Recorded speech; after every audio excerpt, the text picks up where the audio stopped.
O'zi tanishtiring.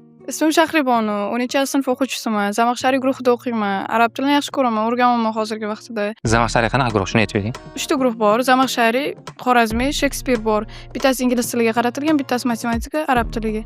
Arab tili ustozimiz juda ham yaxshilar. Kecha yaqinda mo'k topshirdik. Yaxshi natijalar olib keldim. Keyingi niyat maqsadlar qanaqa? Tezroq arab tilidan rosti kasbimga sertifikat olish, keyin chetda o'qigim kelyapti ustoz, Qatarda o'qigim kelyapti. Ha, nega aynan Qatar?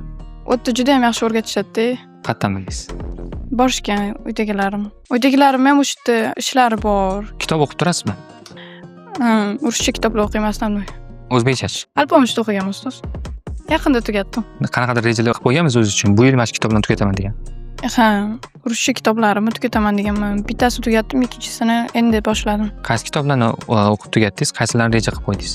41 ta qonunlarni tugatdim. Endi menda Nolima degan kitobni boshlamoqman. Ruscha faqat. Rejadagi kitoblaringiz qanaqa yana? Birinchi o'rinda Saodat asri turadi, keyin Ufq turadi. Hali boshqalarini tanlab ko'rmadim ustoz. O'zi shularni o'zi ko'p vaqt oladi. Yillik maqsadlar qo'yganmisiz? Ha, sifr olaman.